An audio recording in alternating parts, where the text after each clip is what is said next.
Morning, sir. Good morning, sir. Good morning. Good morning, sir. Good morning. Geometrical optics की seat निकालो और कहाँ तक डिस्कशन हो गया था बताओ जरा मुझे। थोड़ा सा डिस्कशन करेंगे और फिर पढ़ेंगे क्लास। एक्सरसाइज 1 पार्ट 1 तो हो गया था शायद पूरा, है ना। एक्सरसाइज 2 पार्ट 2 में कहाँ तक हो गया? हेलो,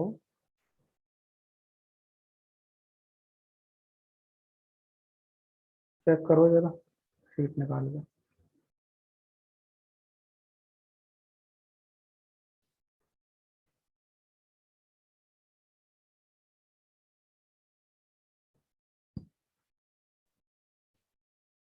सर ई सेक्शन हो गया। सेक्शन तक हो गया। सेक्शन ई तक हो गया, चलो ठीक। सेक्शन एफ लेंस वाला स्टार्ट करते हैं। F1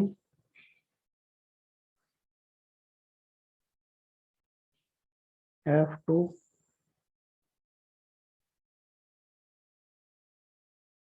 F3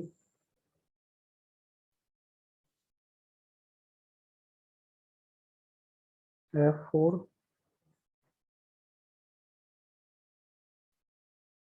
F5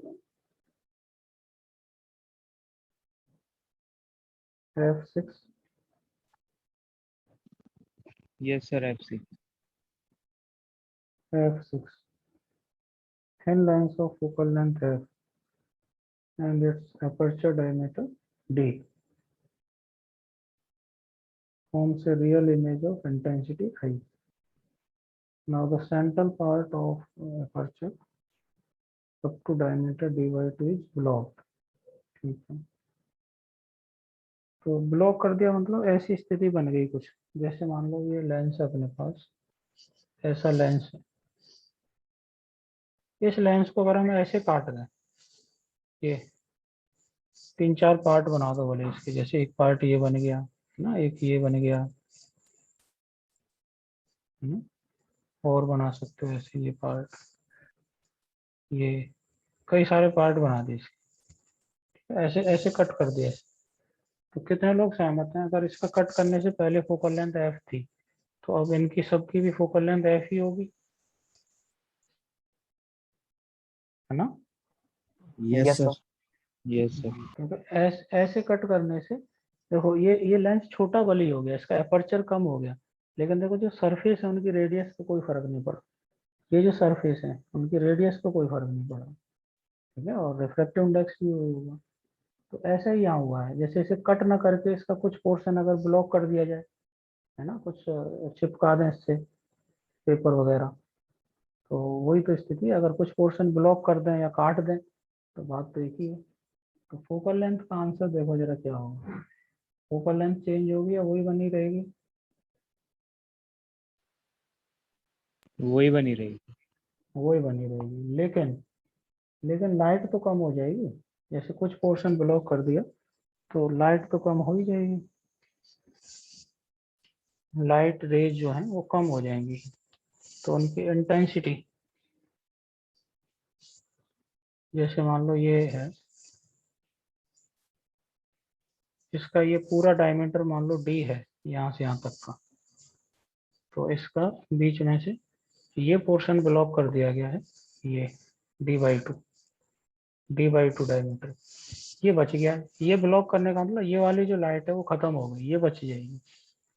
तो पहले लाइट जो है डायमीटर d है, मतलब ये रेडियस यहाँ से यहाँ तक की d/2 होगी, और ये इतनी रेडियस d/4 हो जाएगी, ठीक है।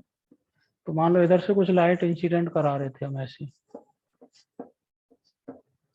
ठीक है, लाइट मतलब एनर्जी, और कितनी एनर्जी इंसिडेंट हो रही है पर सेकेंड, एनर्जी पर सेकेंड को कह देते हैं पावर, है ना। जो लाइट है पावर का मतलब होता है एनर्जी पर सेकेंड,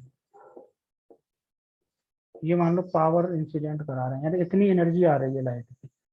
अब ये एनर्जी कितने एरिया पे जाके पहुंच रही है, उससे आ जाती है इंटेंसिटी। इंटेंसिटी मतलब पावर अपॉन एरिया, तो P अपॉन ए। तो पहले इंटेंसिटी देखो कितनी थी, ये पूरा पूरा ये इतना एरिया था पूरा, तो पहले इंटेंसिटी रही होगी पावर डिवाइडेड बाई एरिया, कितना पूरा था पाई और आर स्क्वायर, आर मतलब d/2 का होल स्क्वायर, तो ये आ जाएगा 4P upon pi D square. अब जो इंटेंसिटी होगी नई नई इंटेंसिटी P अपॉन पाई। अब एरिया देखो कम हो गया, कितना कम हो गया, ये चीज ब्लॉक कर दी, ये ब्लॉक कर दी, तो ये बचा कुचा एरिया होगा। तो पहले एरिया था टोटल कितना, पाई d/2 का होल स्क्वायर, इसमें से माइनस ब्लॉक कर दिया पाई d/4 का होल स्क्वायर, ये बचा कुचा एरिया हो गया। तो इससे जरा सॉल्व करना, जरा आई डैश कितना आ रहा है, आई डैश कितना आ जाएगा, ये आ जाएगा पाई P upon pi d²/4 minus pi d²/16, तो P upon 16 P upon pi d², और ये कितना बचेगा नीचे 12, तो 4P अपॉन 3 पाई d²। सही है क्या, जैसे चेक कर लेना है,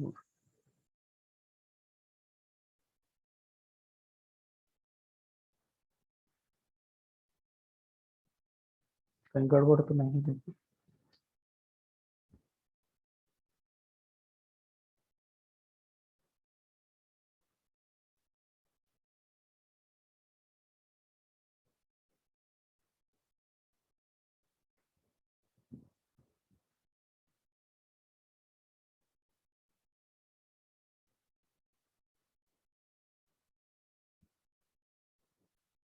कैलकुलेशन चेक कर लेना एक बार, तो इन इंटेंसिटीज का रेशियो बताना जरा क्या क्या है।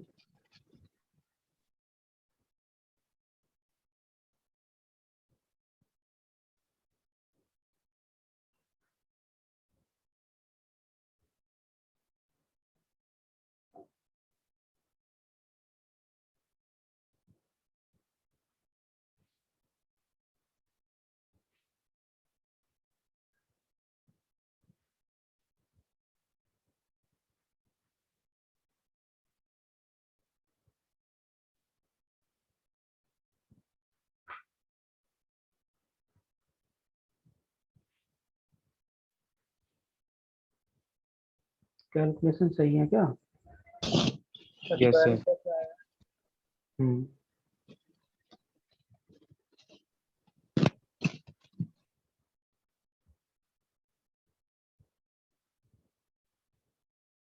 कैलकुलेशन सही कहा है, गड़बड़ लग रही है मुझे तो सही। ये आएगा ना 12 की जगह, सर 16/3 आएगा ना?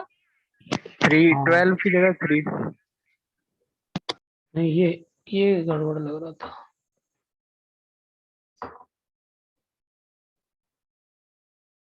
3 आएगा है ना, तो 16, ये अब सही है। Yes sir. Yes sir. तो अब रेशियो ढूंढ लो जरा इनका, आई डैश अपॉन आई का।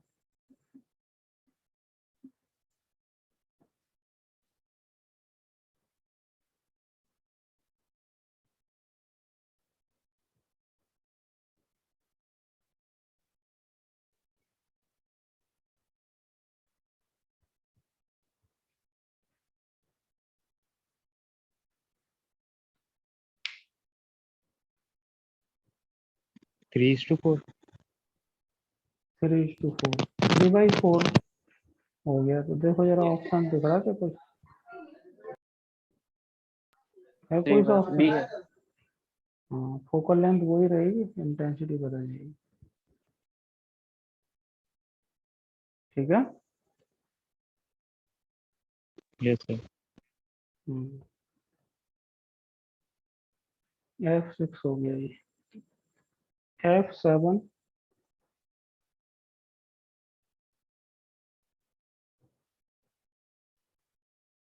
F8,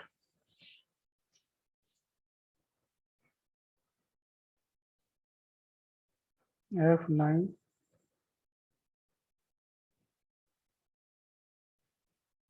F10, F11, F12, F13,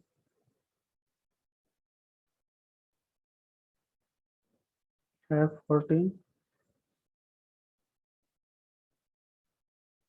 F15, section G, G1, G2, G3, G4, G5, section H, H1, H2, H3, H4, H5, H6,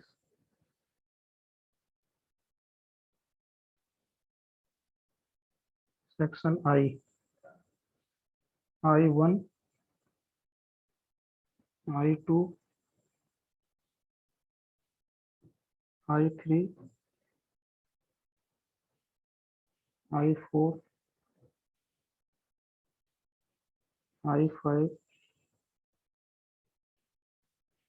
I6, I7,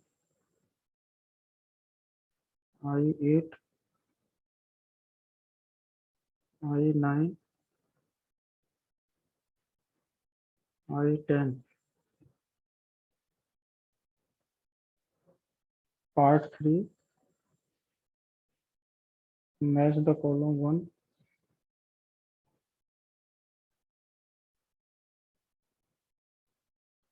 match the column 2, match the column 3.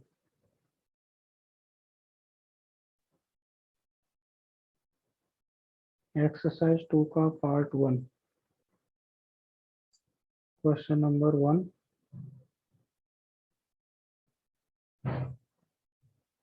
Question number 2. Yes, sir.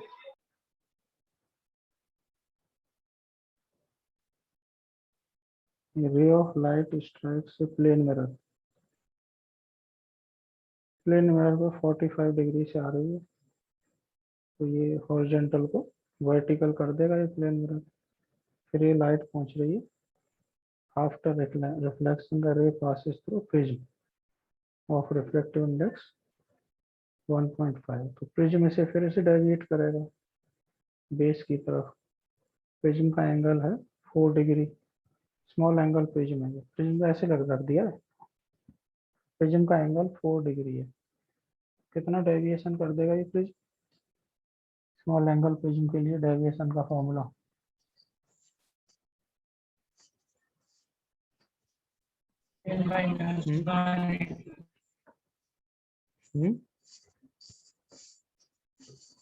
n-1 into ए। तो लगाओ formula, कितना deviate कर रहा है।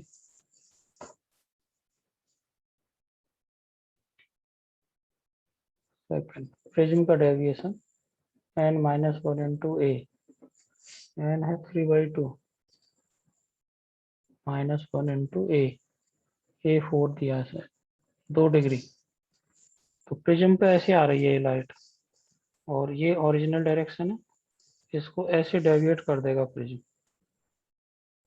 2 degree. ठीक है। सवाल ये कह रहा है the angle through which the mirror should be rotated if the total deviation of the ray is to be 90 degree. Total deviation देखो ऐसे गया और यहाँ देखो यही हो गया है 90 डिग्री डेविएशन, ठीक है। टोटल डेविएशन 90 डिग्री, यानी यही एक्स्ट्रा हो रहा है। इस रे को हमें ऐसे बनाना है, देखो ऐसे गई लाइट और ऐसे पहुंचा है। अब ये लाइट अगर ऐसे ही निकलती जाए तो 90 डिग्री डेविएशन बना रहेगा। तो इस लाइट को हमें ऐसे लाना है, ये लाइट ऐसे, यानी इसे 2 डिग्री घुमाना है। और ये लाइट कहाँ से आ रही है? मिरर से। तो मिरर को कितना घुमाएं कि मिरर की रिफ्लेक्टेड रे 2 डिग्री घूम जाए? 1 डिग्री ये एंटी होता है, क्लॉकवाइज। हाँ यही होता है मिरर में कंसेप्ट। मिरर को थीटा से घुमा देते हैं तो उसकी रिफ्लेक्टेड रे 2 थीटा से घूम जाती है, ठीक है। तो यही करना पड़ेगा, एंटी क्लॉकवाइज घुमाना है इसको ऐसे 2 डिग्री, तभी ये सीधी निकल जाएगी, 90 डिग्री डेविएशन बना रहेगा।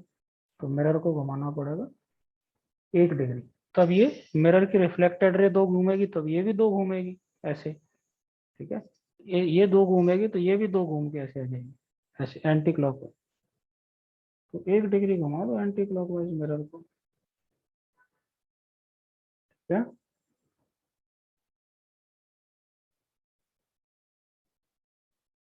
समझ गए क्या?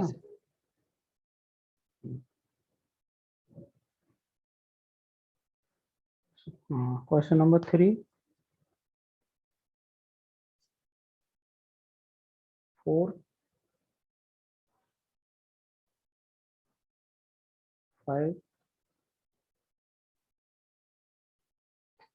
6, 7, 8,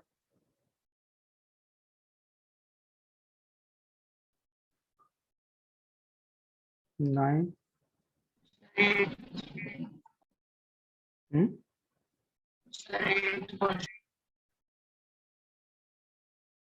कौन सा 9?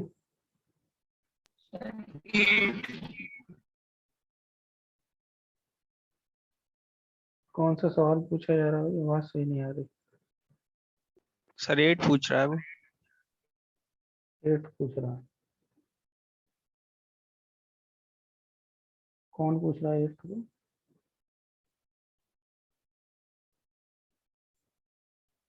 दो मिरर है M1 M2, दोनों मिरर में अलग अलग काम करना है, कैलकुलेशन में गड़बड़ हो सकती है, पूछने लायक सवाल तो है नहीं। Consider 2 successive reflections, first on M1 then on M2। M1 में जो इमेज बनेगा वो M2 के लिए ऑब्जेक्ट बनाना है।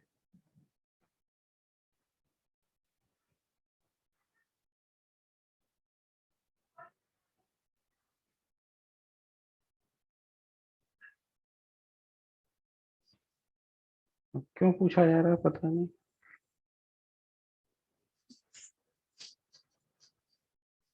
सवाल को नहीं होने के कई कारण होते हैं, उनमें से एक कारण ये भी होता है कैलकुलेशन गलत कर दी गई होगी। ऐसा कुछ है नहीं इसमें कि भाई किसी से नहीं हुआ क्या ये सवाल 8th वाला।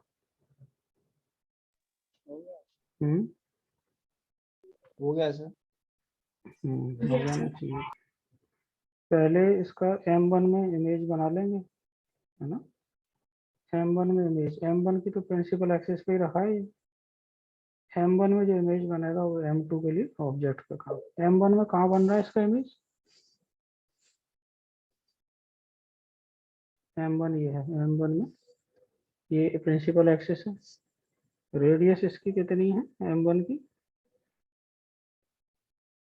फोकल लेंथ ही दे दी है सर 10 सेंटीमीटर। तो सर 30 यहाँ सेंटीमीटर पे 30 इधर बनेगा, तो यहाँ बनेगा पहला इमेज I1, है ना, इस O का। और ये इधर रखा है M2। अब M2 की प्रिंसिपल एक्सिस यहाँ है कहीं नीचे, ये है M2। यानी लाइट ऐसे जाएगी और रिफ्लेक्ट होकर लौट के यहाँ आएगी, और यहाँ से फिर ऐसे जाएगी, ये P2 है, ये इसकी प्रिंसिपल एक्सिस है। अब ये I1 यानी लाइट O से गई, रिफ्लेक्ट हो गई, I1 पे पहुंची, I1 से फिर इधर जा रही है, तो ये साइड पॉजिटिव होगी, ये नेगेटिव। इसकी फोकल लेंथ -10 कॉनकेव है ये। अब इसका देखो, ये अगर 30 है तो इधर से कितना बचेगा ये M2 से? सेपरेशन दिया है क्या इनके बीच का? 20 सेंट। सर 20 दिया है। दोनों के बीच का सेपरेशन 20 है। Yes sir. Distance between the mirrors is 20 और ये बनना है 30। तो इसका मतलब सर इमेज ये पीछे बनेगा मिरर के। हाँ हाँ, तो वर्चुअल ऑब्जेक्ट का काम करेगा। ये यहाँ बनेगा कहीं, ये I1, ठीक है। तो ये पूरा 20 दिया है और ये 30 आ रहा है, तो ये 10 बचेगा शायद, है ना। Yes sir. और ये ऐसे जा रही है, रे तो ऐसे ही जाएगी, इधर से लौट के ऐसे जाएगी। तो ये इसके लिए इमेज का काम, ऑब्जेक्ट का काम करेगा। और ये इसकी एक्स एक्सिस होगी, ये साइड पॉजिटिव, ये नेगेटिव।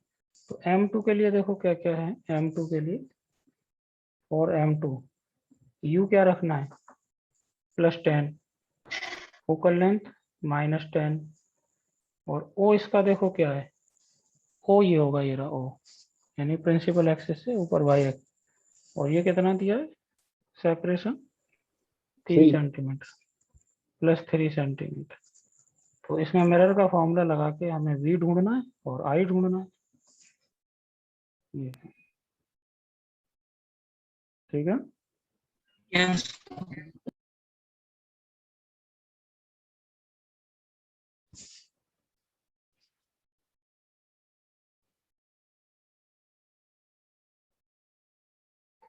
ये क्वेश्चन नंबर 8।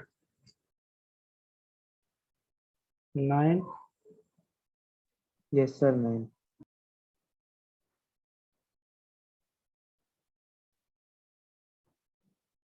9 तो क्लास में कराया होगा, नोट्स वोट्स नहीं पढ़ते क्यों भाई योगेश? हाँ सर क्लास में करा दे तो आपने। कौन पूछ रहा है वैसे, कौन है जो सर नोट्स नहीं पढ़ता? सर हम्म, हाँ भाई बोलो।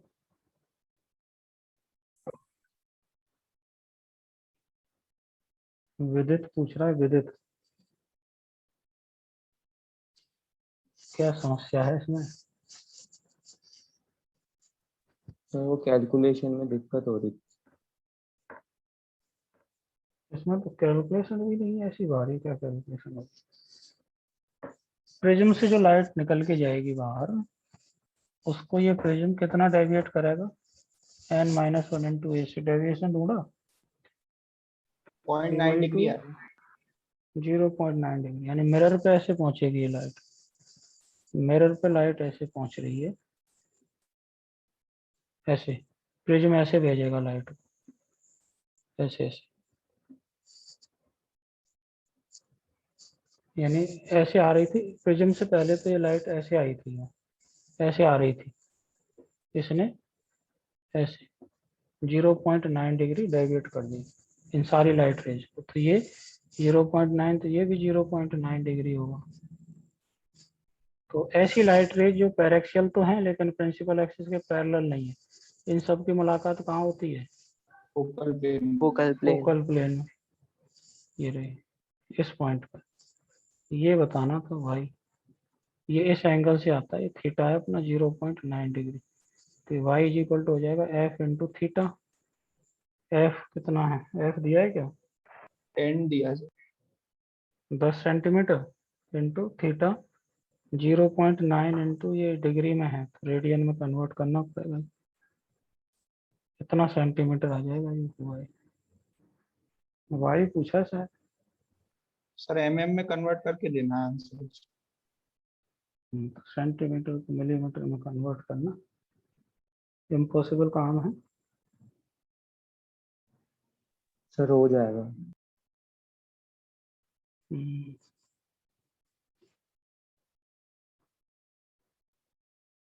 ये हो गया 9th क्वेश्चन। ये ध्यान रखना पड़ता है कि ये एंगल रेडियन में होना चाहिए तभी आंसर।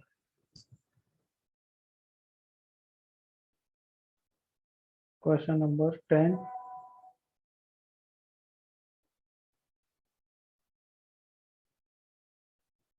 11,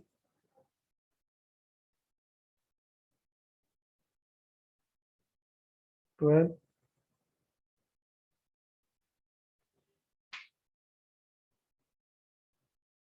13,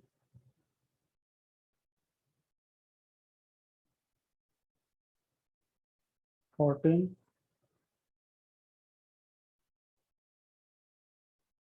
15,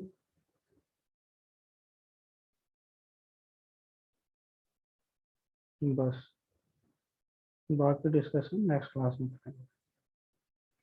आज का डिस्कशन इतना ही। अब नोट्स निकालें, इलेक्ट्रोस्टैटिक्स के नोट्स कहाँ तक पढ़ लिया बताएं मुझे फटाफट।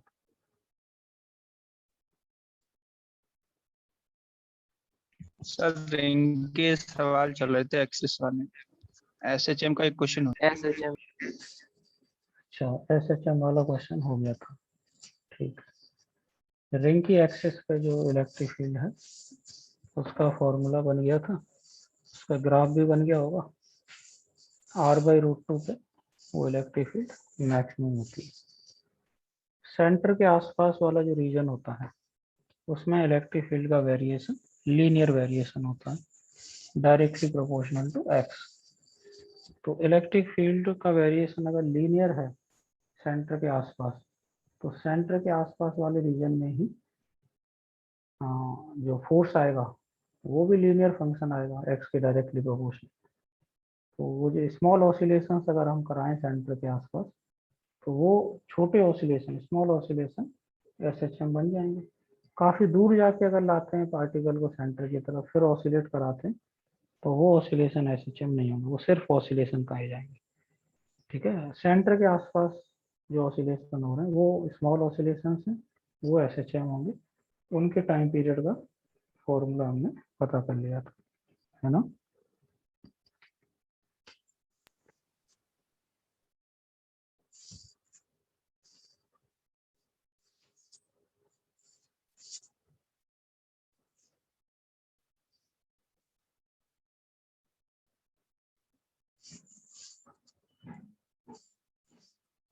ये दो रिंग हैं,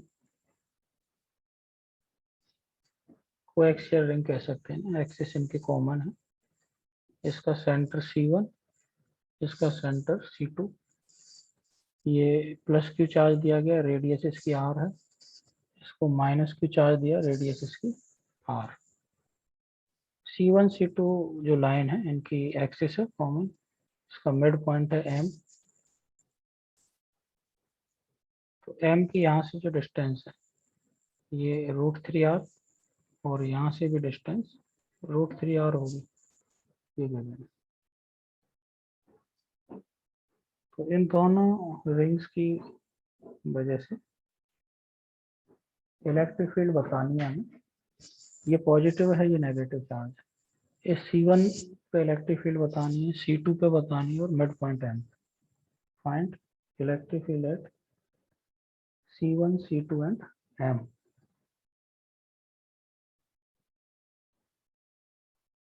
तो C1 पे जो इलेक्ट्रिक फील्ड आएगी, तो C1 इसका तो सेंटर ही है इस वाली रिंग का, तो इस वाली रिंग की वजह से तो C1 पे 0 होगी फील्ड।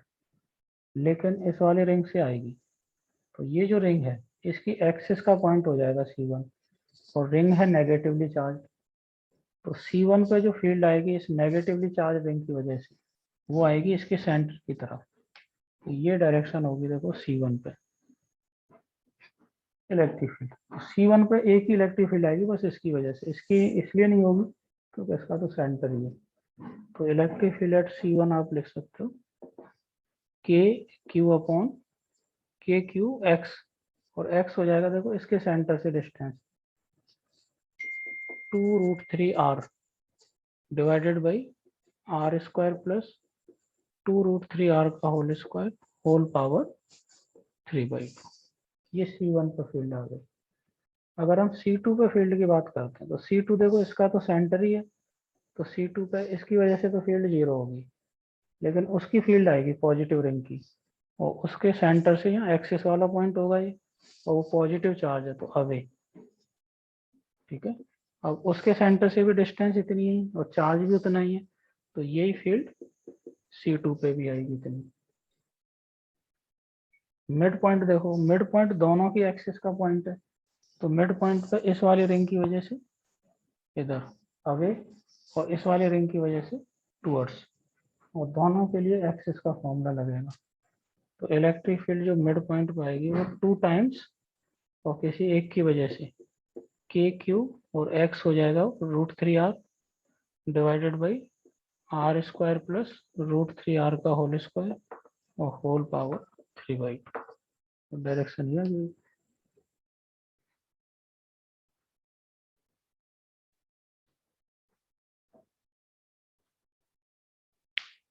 ये एक सिंपल सा डायरेक्ट फॉर्मूला बेस्ड क्वेश्चन है।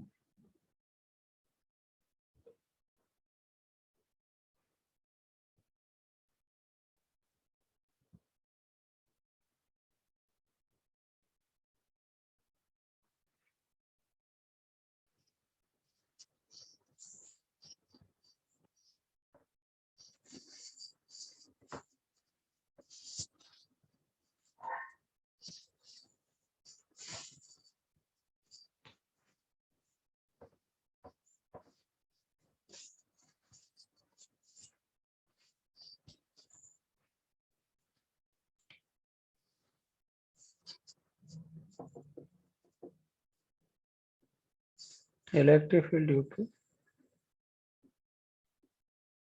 uniformly charged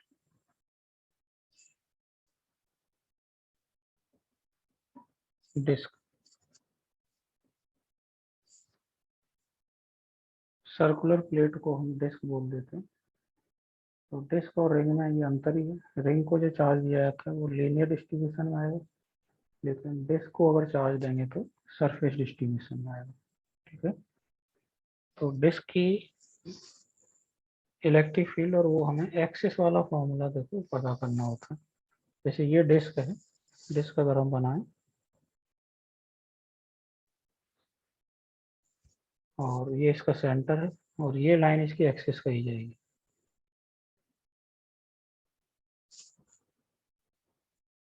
तो क्यू चार्ज दे रखा है, आर इसकी रेडियस होगी, ऐसे ये सर्कुलर प्लेट बोर्ड के प्लेन के परपेंडिकुलर रखी हुई। तो इसके लिए जो डेंसिटी डिफाइन होगी वो सिग्मा होगी क्यू अपॉन क्यू चार्ज इस प्लेट के पाई आर स्क्वायर एरिया में यूनिफॉर्मली डिस्ट्रीब्यूट कर रखा है। तो पर यूनिट एरिया का चार्ज सिग्मा बोला जाता है। Sigma equal to Q upon pi R square. Charge और रेडियस दिए होंगे तो सिग्मा ढूंढना, या फिर सिग्मा ही दिया हुआ इस प्लेट का, सिग्मा इतना। तो हमें इसके सेंटर से एक्स डिस्टेंस पे यहाँ कहीं पॉइंट लेना है, एक्स डिस्टेंस पे। तो इस पे इलेक्ट्रिक फील्ड बतानी है। तो अब देखो ये जो डिस्क है, इस डिस्क को हम बहुत सारी रिंग से मिलके बनी हुई मान सकते हैं। बहुत सारी रिंग, यस सर। जिनमें सबसे छोटी रिंग होगी लगभग 0 रेडियस की और सबसे बड़ी रिंग होगी r रेडियस की। ठीक है, तो जैसे अभी इसमें तो नहीं आ रहा है नजर, लेकिन अगर ऐसे बनाऊं मैं इस डिस्क को, ऐसे रख दूंगी तो ऐसी देखो रिंग बनेंगी इसमें बहुत सारी इस तरह की। ये है रिंग, ऐसी रिंग है, ऐसी पट्टियां इस तरह की, ये रिंग है देखो। तो इस तरह की बहुत सारी रिंग से मिलके बनी होगी ये डिस्क। अब ये लिया मैंने r रेडियस की और ये dr विड्थ की एक पट्टी बनाई है, ये रिंग ऐसी पतली सी रिंग। अब ये जो स्मॉल r है इसकी कम से कम वैल्यू 0 होगी और ज्यादा से ज्यादा वैल्यू कैपिटल r। तो ऐसी इसमें रिंग होंगी बहुत सारी। अब जितनी भी रिंग हैं, क्या सारी रिंग्स की एक्सिस यही होगी? ठीक है, यस सर। तो कोई सी भी रिंग अगर इसमें बनाएंगे तो उस रिंग की जो फील्ड आएगी, पॉजिटिव चार्ज लेके चल रहे हैं, वो फील्ड आएगी अलोंग द एक्सिस ऐसे DE, और सारी रिंग्स का DE ऐसे ही आएगा। तो टोटल इलेक्ट्रिक फील्ड बतानी है तो ये DE को इंटीग्रेट कर दिया करेंगे हम। तो DE ढूंढने के लिए देखो हमें रिंग की, ये वाली जो रिंग है उसकी फील्ड पता करनी है DE, उसको फिर इंटीग्रेट करना होगा। तो रिंग का फॉर्मूला हम पढ़ ही चुके हैं इससे पहले एक्सिस का, लेकिन रिंग देखो कैसी है, रिंग की रेडियस है स्मॉल r और इसकी विड्थ है dr, तो इस रिंग पे पहले चार्ज ढूंढना पड़ेगा हमें dq। तो dq इज इक्वल टू, देखो कैसे ढूंढ रहे हैं, हमें पता है चार्ज पर यूनिट एरिया मल्टीप्लाइड बाई कितने एरिया था, ये जो पट्टी बनाई है इसका एरिया होगा 2 पाई आर इसकी लेंथ और डी आर इसकी विड्थ। 2 पाई आर तो लेंथ है, डी आर विड्थ है, तो एरिया लग गया, ये डी क्यू हो गया। इसको थोड़ा सिंप्लीफाई करें तो 2q upon are square R D R, ये डी क्यू। तो अब डी क्यू चार्ज की और स्मॉल आर रेडियस की रिंग है जिसकी एक्सिस पे एक्स डिस्टेंस पे इलेक्ट्रिक फील्ड हमें फाइंड करनी है। तो उसका फॉर्मूला ये होता है, ये देखो D is equal to K Q X upon are square plus x square power 3/2। ये फॉर्मूला रिंग की एक्सिस वाला लगा दिया हमने, और डी क्यू की वैल्यू रख देंगे। तो डी इज इक्वल टू के और डी क्यू ये रहा अपना 2q अपॉन आर स्क्वायर, नीचे चला जाएगा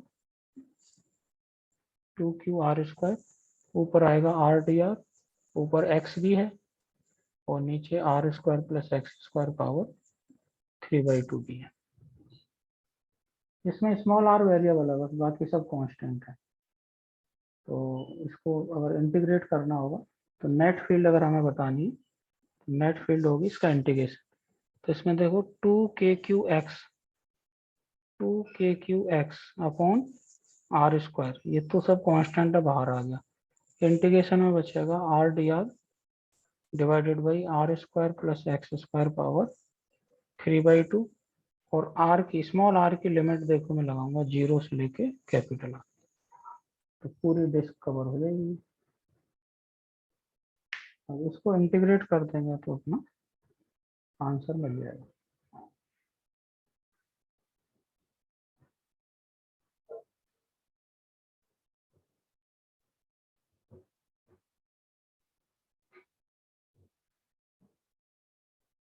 इंटीग्रेशन तो इसका कर सकते हैं, सब्सटीट्यूशन से हो जाता है इसका इंटीग्रेशन।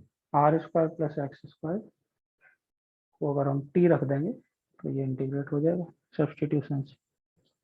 तो इंटीग्रेशन के बाद जो फॉर्मूला बनता है जो अपने काम का है वो लिखूंगा, देखो मैं नोट कर लो यहाँ पे।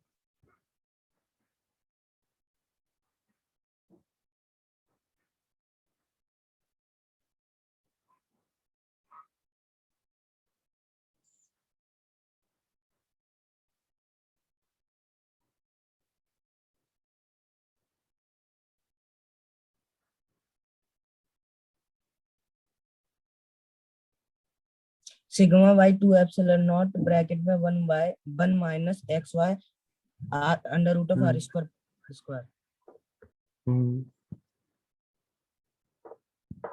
ये आपका formula.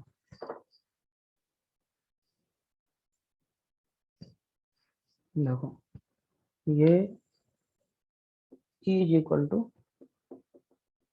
2kqx upon are square की है।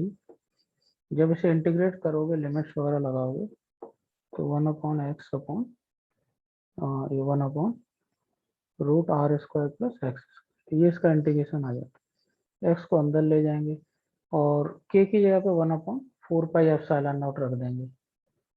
के की जगह पे 1/4πε0 रख दिया जाएगा। और q upon pi R square sigma है, तो इसे थोड़ा सा सिंप्लीफाई करोगे और x को अंदर ले जाएंगे, तो ये सिग्मा बाई 2ε0 बाहर आ जाता है, और 1 minus x upon root r square plus x square, ये याद करने वाला फॉर्मूला है। सिग्मा के टर्म्स में हमें इसे कन्वर्ट किया, चाहो तो क्यू के टर्म्स में भी लिखा रहने में कोई दिक्कत नहीं, पर ऐसे ऐसे करोगे तो याद रखना तो आसान रहता है। सिग्मा बाई 2ε0 बाहर आ गया, 1 minus x upon are square plus x square का रूट। ये फॉर्मूला आपको याद रखना चाहिए। अब इसमें देखो अगर हम कंडीशन लगाएं,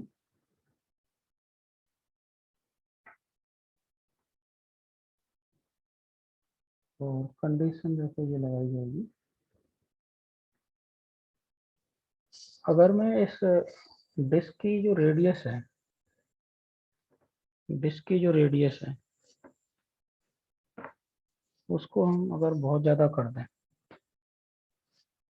डिस्क की रेडियस बहुत बड़ी कर दें, यानी इस प्लेट को बहुत बड़ी प्लेट बना दें, सर्कुलर प्लेट को, तो ये प्लेट जब बहुत बड़ी प्लेट बन जाएगी, यानी आर इसका इन्फिनिटी हो जाएगा, तो इसको बोल दिया जाएगा लार्ज प्लेट या लार्ज शीट, है ना।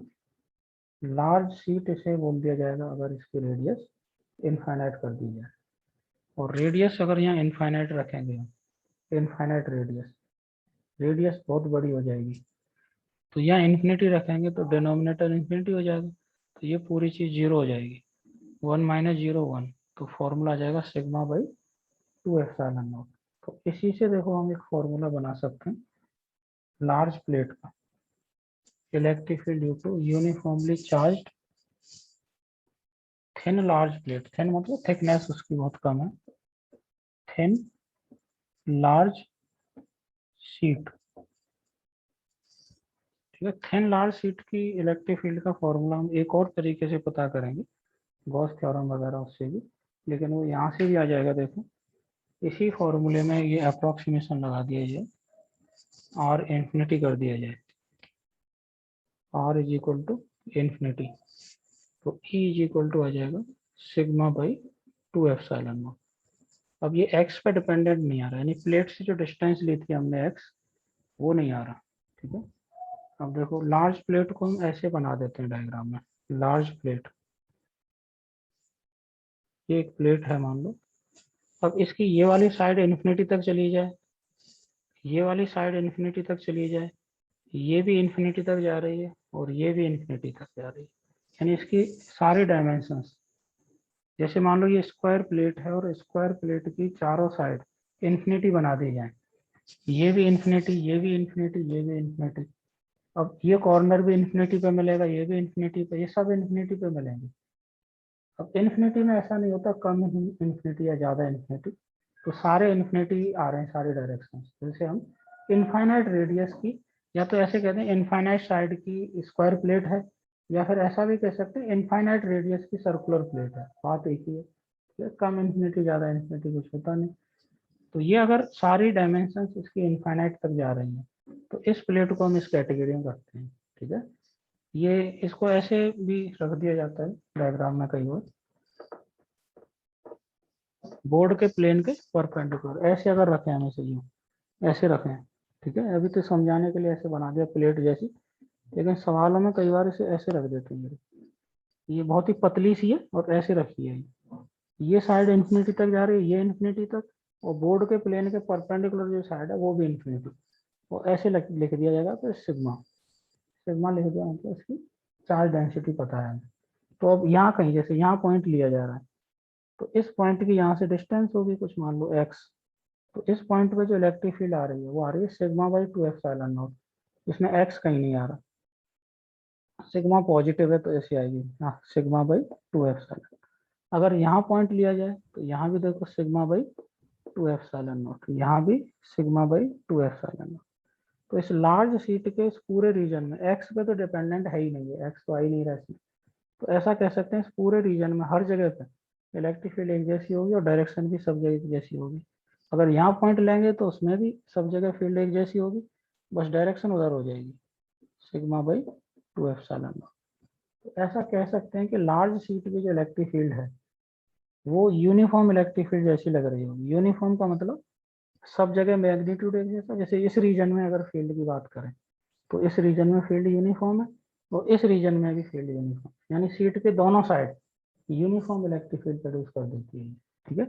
यूनिफॉर्म का मतलब सब जगह मैग्नीट्यूड एक जैसा और सब जगह डायरेक्शन भी एक जैसी, तो this is uniform electric field large sheet की, इस पर एक्स पे ही डिपेंडेंट ही नहीं, सब जगह एक जैसी, सिग्मा बाई 2 एप्सिलॉन। और डायरेक्शन का ध्यान रखेंगे, अगर ये माइनस सिग्मा होता तो ये सारी फील्ड इधर टुवर्ड्स द शीट आ जाती है और इधर वाली towards the sheet, plus sigma है तो away from the sheet.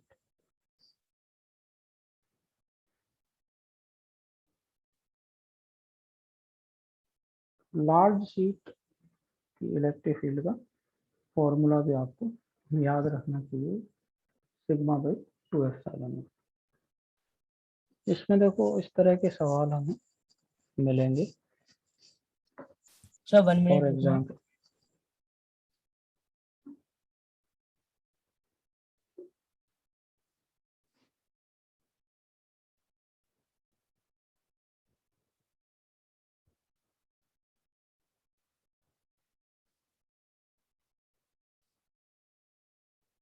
Done sir. ठीक है,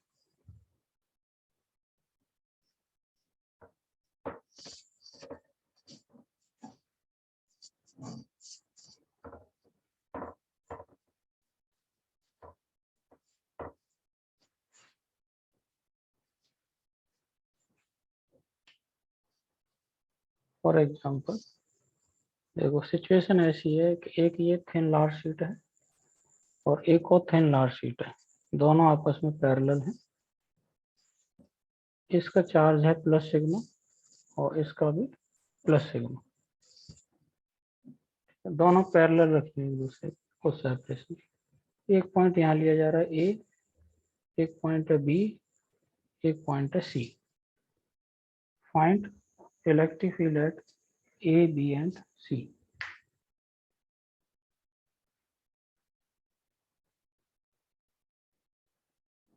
ए, B and C.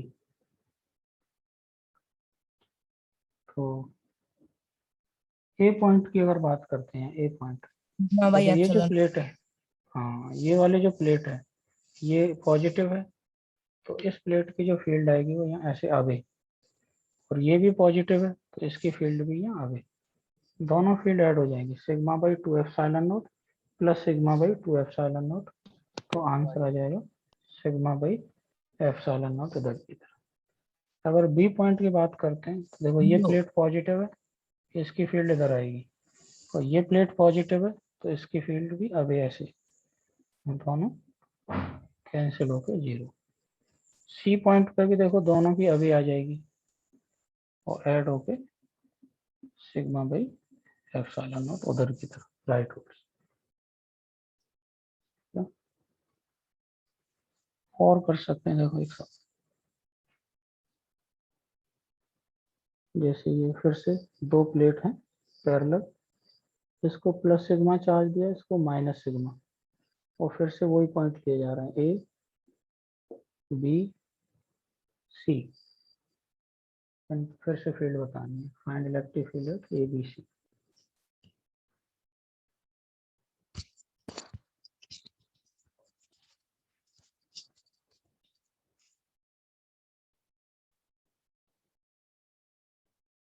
Sir A और सी पे 0।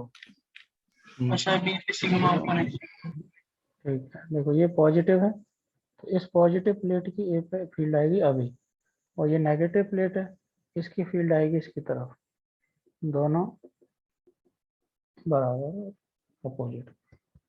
बी पॉइंट पे देखो इस वाले प्लेट की फील्ड आएगी अभी और इस वाले प्लेट की आएगी इसकी तरफ, दोनों ऐड हो रही हैं। तो बी पॉइंट पे आ जाएगी सिग्मा बाई एप्सिलॉन। सी पे देखो इस नेगेटिव वाली टुवर्ड्स और पॉजिटिव वाली अभी, तो सी पे भी कैंसिल हो जाएंगे। तो इस रीजन में फील्ड 0 होगी, इस रीजन में भी फील्ड 0 होगी, दोनों प्लेट्स के बीच में जो रीजन है उसमें फील्ड आएगी ऐसे, ये डायरेक्शन रहेगी, दोनों same direction, value sigma by epsilon.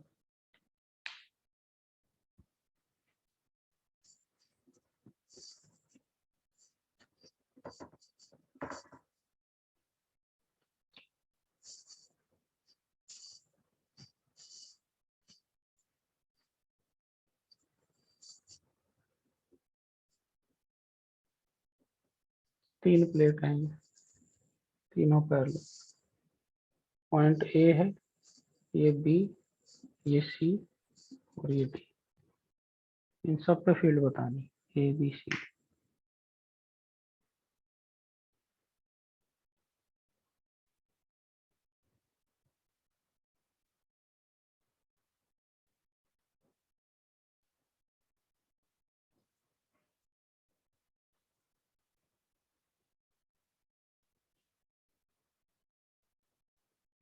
Sir ए पे सिग्मा बाई एप्सिलॉन नॉट। वो sorry sigma by 2 epsilon not.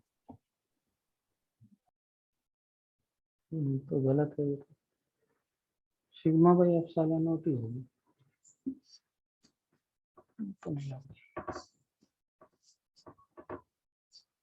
Sigma by 2 epsilon not होगी। यस सर, डी पे सिग्मा बाई 2 एप्सिलॉन नॉट। हाँ सही, ठीक।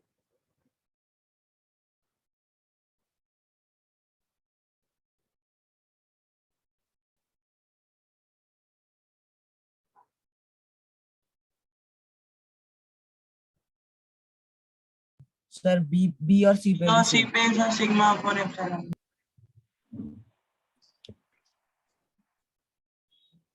मुझे तो नहीं ऐसा सर। लग रहा है सब जगह सिग्मा बाई 2 एप्सिलॉन नॉट ही आएगी। Yes sir. Yes sir. Direction ही अलग हो जाएंगे बस, वैल्यू सब जगह जैसी आएगी। Sigma by 2 epsilon.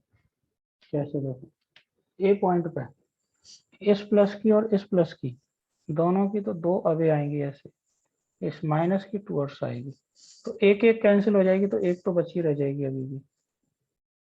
तो ये आ जाएगी सिग्मा बाई 2 एप्सिलॉन नॉट, एक बची रह जाएगी, दो अगर कैंसिल हो गई। बी पे देखो, ये पॉजिटिव है इसकी फील्ड अवे, ये नेगेटिव है इसकी टूवर्ड्स, ये पॉजिटिव है इसकी अवे, तो इनमें से भी देखो एक एक कैंसिल हो गई, तो एक बची रह गई।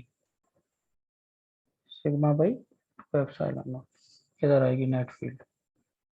और सी पॉइंट पे देखो, ये सबसे पहले प्लस है तो इस पे अवे, ये माइनस है इसकी तरफ, ये प्लस है तो इससे दूर है, तो यहाँ भी ये एक एक कैंसिल हो जाएंगी, एक बची रह जाएगी।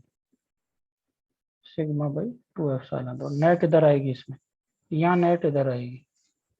डी पॉइंट पे देखो, दोनों प्लस प्लस हैं, ये इन दोनों प्लस प्लस की तो दूर आएगी उधर, और इस माइनस की इधर आएगी, तो यहाँ भी एक एक कैंसिल हो जाएंगी, एक बची रह जाएगी। Sigma by 2 epsilon. डी पे आएगी राइट फोर्स।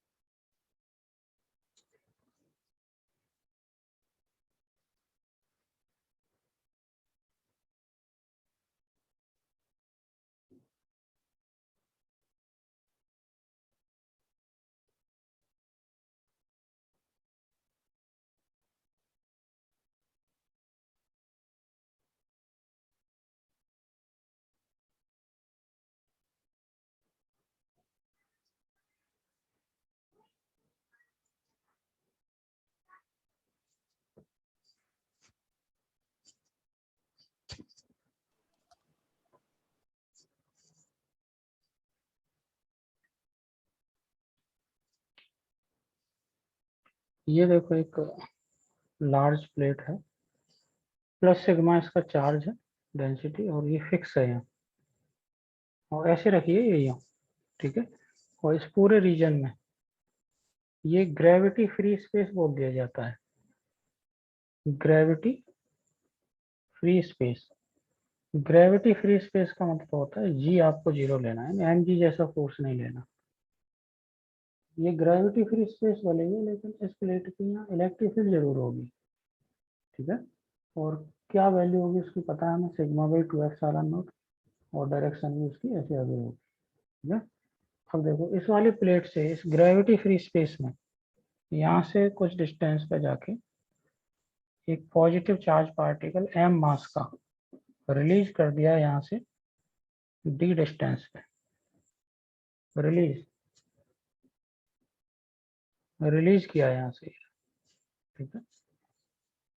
जैसे इस चार्ज पार्टिकल को यहाँ से रिलीज किया, पॉजिटिव चार्ज डी डिस्टेंस है यहाँ से प्लेट से, तो बताइए ये चार्ज पार्टिकल यहीं रहेगा या चलना शुरू कर देगा, और चलेगा तो किधर चलेगा?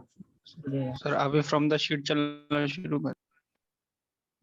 इस लाइन में देखो, रीजन इसका साफ सा है, ये इलेक्ट्रिक फील्ड में रखा हुआ है चार्ज, इलेक्ट्रिक फील्ड इससे आएगी, ये प्लेट ऐसे इलेक्ट्रिक फील्ड प्रोड्यूस करेगी इस रीजन में ऐसे ही।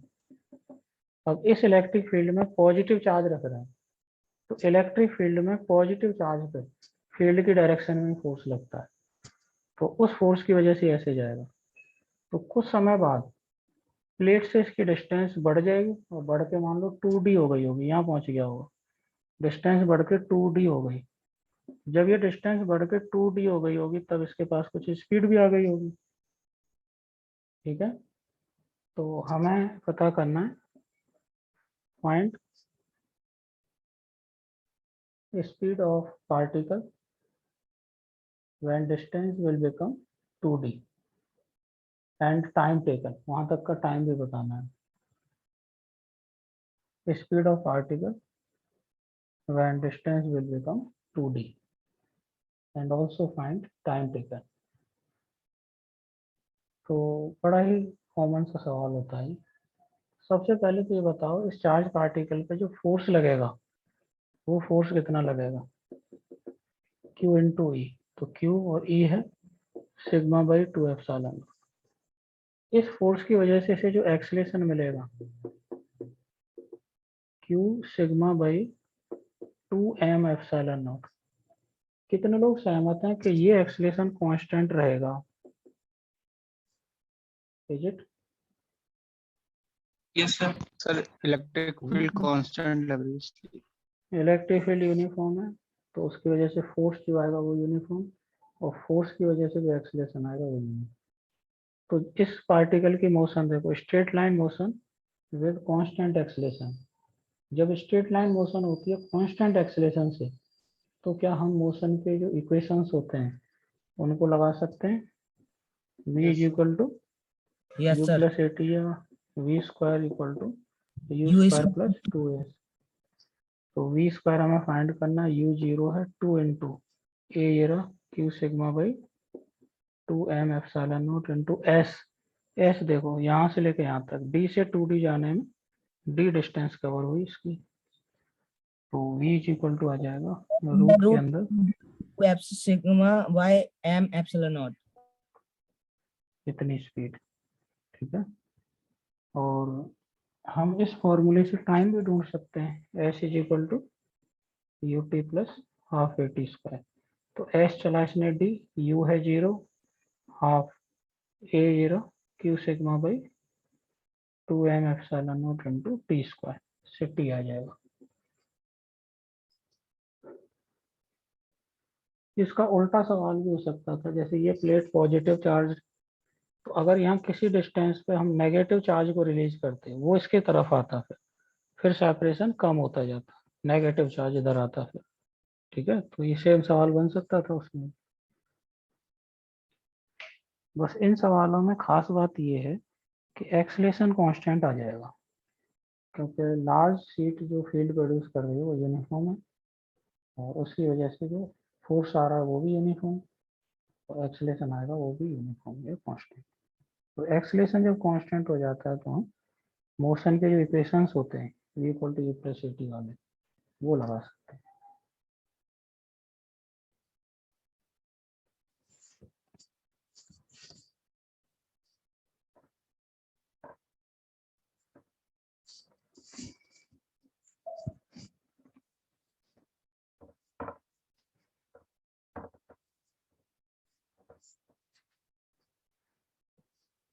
जैसे एक ये लार्ज शीट है,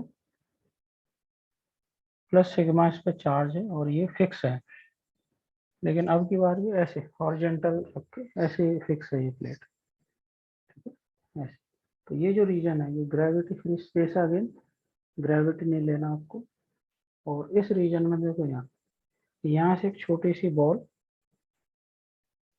जिसका चार्ज है -q और मास इसका m है, इसे ऐसे ऊपर की तरफ u स्पीड से फेंक दिया है ऊपर ऐसे। ठीक है, ये जो पॉजिटिव प्लेट है, पॉजिटिव प्लेट के सरफेस से ही एक नेगेटिवली चार्ज बॉल को ऊपर की तरफ इस प्लेट के परपेंडिकुलर फेंका गया।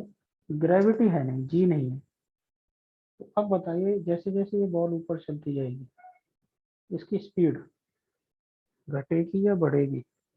कम घटेगी। होगी। बढ़ेगी। कम होगी। क्यों घटेगी? सर नीचे सर की तरफ इलेक्ट्रिक फील्ड का डायरेक्शन अपोजिट है स्पीड। इलेक्ट्रिक फील्ड का डायरेक्शन अपोजिट नहीं होता। इस प्लेट ने जो फील्ड प्रोड्यूस की है वो तो यही रहेगी अवे, लेकिन इस फील्ड की वजह से इस नेगेटिव बॉल पे, ये बॉल पे चार्ज है नेगेटिव -q और m, इस नेगेटिव वाली जो बॉल है इस पे फोर्स लगेगा इस फील्ड के अपोजिट, और फोर्स नीचे लग रहा है तो एक्सलेशन भी नीचे आएगा। अब ये एक्सलेशन इसको रिटार्डेशन देगा या एक्सलेशन देगा? रिटार्डेशन।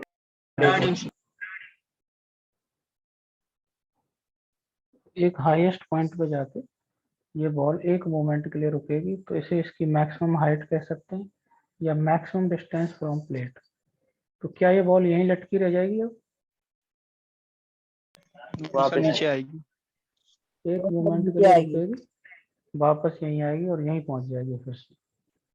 तो हमें देखो इसके लिए क्या क्या पता करना है माइंड में। मैक्सिमम डिस्टेंस फ्रॉम प्लेट या सीट, और ये ऊपर जाना फिर वापस आना। तो total time taken by ball, total का मतलब यही लौट के आ जाए। इसे टाइम ऑफ फ्लाइट बोल देते थे अपन 11th क्लास, ठीक है। तो बता सकते हैं जरा ये यस सर। क्या रिटार्डेशन? हाँ, तो रिटार्डेशन तो वही आएगा, force equal to q into E, तो q into sigma by 2 epsilon naught, तो ए आ जाएगा q sigma by 2 m epsilon naught. तो अब ये अगर हाइट बतानी है हमें ये, तो वही इक्वेशन लगा देंगे, v square equal to u square minus 2as लगेगा। तो v जीरो करना है, u तो u ही है, -2a है, q sigma by 2m epsilon not, और s होगा अपना h पूरी हाइट। तो h आ जाएगा u square m epsilon not by q sigma, यही आ रहा होगा सर। देखो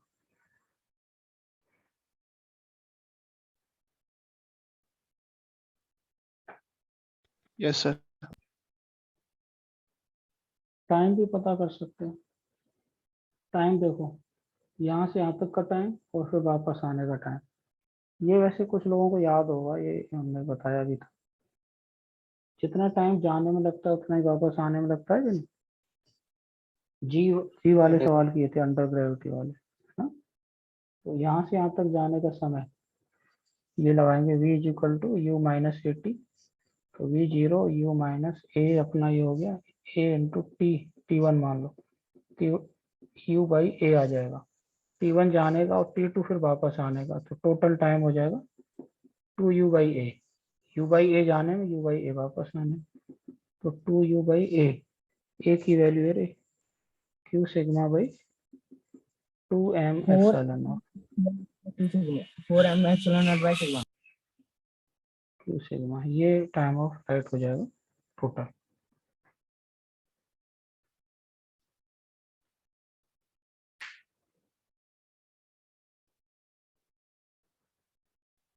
मतलब कुल मिला के बात यह है कि जैसे जमीन से किसी बॉल को ऊपर फेंकें, जमीन से ऊपर की तरफ किसी बॉल को फेंक रहे हैं, तो जी नीचे लगता है, तो वो जी उसे रिटार्ड करेगा, हाईएस्ट पॉइंट पर पहुंचेगी बॉल, फिर लौट के आ जाएगी। तो जो काम जी करता था वहाँ 11th क्लास में जो रेक्टिलिनियर चैप्टर पढ़ा था हमने, जो काम वहाँ जी करता था वो काम यहाँ ए कर रहा है, ये रिटार्डेशन। जाते टाइम ये रिटार्डेशन बनेगा, लेकिन जब बॉल वापस आ रही होगी तो यही एक्सलेशन का काम करेगा। जी भी ऐसे ही काम करता है, जब बॉल ऊपर जाती है तो जी रिटार्डेशन का काम करता है, जब लेकिन बॉल जब लौट के आती है तब उसकी स्पीड बढ़ती है, तो वही एक्सलेशन का काम कर देता है, ठीक है। Yes sir. तो अब देखो इसी को मैं एक और 11th क्लास एक छोटे से कंसेप्ट से और मैं रिलेट करता हूँ। देखो, हमने ग्राउंड टू ग्राउंड प्रोजेक्टाइल पढ़ा था, तो प्रोजेक्टाइल में याद है टाइम ऑफ फ्लाइट का फॉर्मूला क्या होता था? 2u by g। 2u sin theta by 2u sin theta by g, ठीक है। मैक्सिमम हाइट का फॉर्मूला क्या होता था? U square sine square theta square sine square by 2d 2g। और रेंज का फॉर्मूला क्या होता था? u sin theta by g। U square sine 2 theta by g, है ना? Sine by g. तो ठीक ठीक है। तो देखो ये प्लेट है, पॉजिटिव चार्जेस प्लेट पे प्लस सिग्मा, ये ग्रेविटी फ्री स्पेस है। और यहाँ से देखो वही जो बॉल थी अभी, माइनस क्यू चार्ज एम मास, इस बॉल को अगर मैं ऐसे फेंकूं यू स्पीड से और इधर थीटा एंगल से, तो ऐसे देखो जाएगी ये बॉल। प्लेट तो अभी उधर आगे तक है, ये रही। अब देखो जब ये बॉल ऐसे ऐसे चल रही होगी, तो इस प्लेट और इस बॉल के बीच में जो फोर्स लगेगा उसकी वजह से एक्सेलेरेशन, देखो सही बना रहा हूँ क्या मैं ऐसे सब जगह पर? Yes sir. हाँ? तो अब देखो इसको क्या कहते हैं अपन? Maximum height. मैक्सिमम यहाँ से यहाँ तक जो टाइम लगता है, टाइम ऑफ फ्लाइट। और ये जो लेंथ होती है यहाँ से यहाँ तक, इसको क्या कहते हैं? रेंज। ठीक है। तो जो प्रोजेक्टाइल के फॉर्मूले जो थे, उनमें जी की जगह पे क्या रखना है हमें? ए ए। तो सारे आंसर आ जाएंगे नहीं? और ए क्या था अभी? एक ढूंढ ही रखा है हमने, Q into E, Q Q into sigma sigma by, ये आ जाएगा q sigma by 2m epsilon. तो अब वही चीज पूछी जाएंगी यहाँ, time of light, maximum height और रेंज। टाइम ऑफ लाइट को ये भी कह सकते हैं कि कितने टाइम में बॉल प्लेट पे वापस आ जाएगी। मैक्सिमम हाइट को ऐसे भी कह सकते हैं मैक्सिमम डिस्टेंस फ्रॉम प्लेट। और रेंज को हम ये कह सकते हैं कितनी डिस्टेंस पे जाके ये प्लेट को दोबारा हिट करेगी। ठीक है, तो ये रेंज है। तो टाइम ऑफ लाइट हो जाएगा 2u साइन थीटा बाई जी की जगह पे ए लिखना है। मैक्सिमम हाइट हो जाएगी u square sine square theta by 2g, और जी की जगह पे ए लिखना है। और रेंज हो जाएगी u square sine 2 theta by g, g की जगह पे ए लिखना है।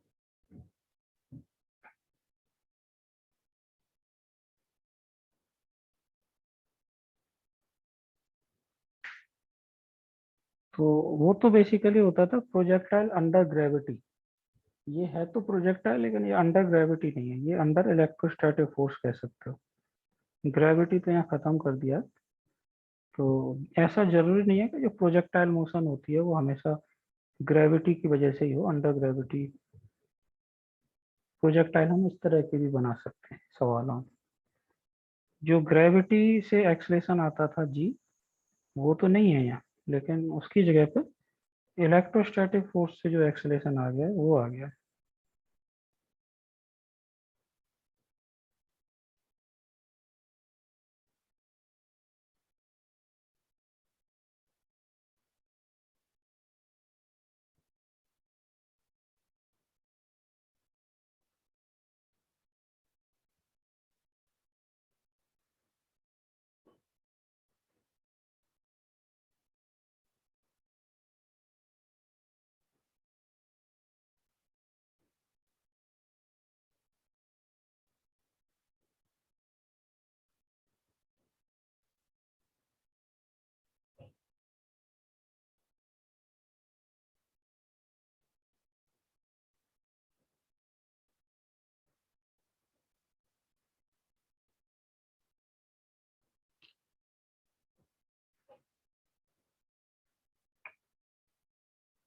ठीक है। Yes sir. Yes sir. Hmm. तो इलेक्ट्रिक फील्ड देखो, अब इसमें कुछ इलेक्ट्रिक फील्ड के कुछ फॉर्मूला और बचे। स्फीयर के लिए पढ़ना है, स्फीयर हॉलो स्फीयर भी होगा, सॉलिड स्फीयर भी। सिलेंडर की इलेक्ट्रिक फील्ड भी पढ़ेंगे, उसमें कुछ बढ़िया सवाल भी बनेंगे।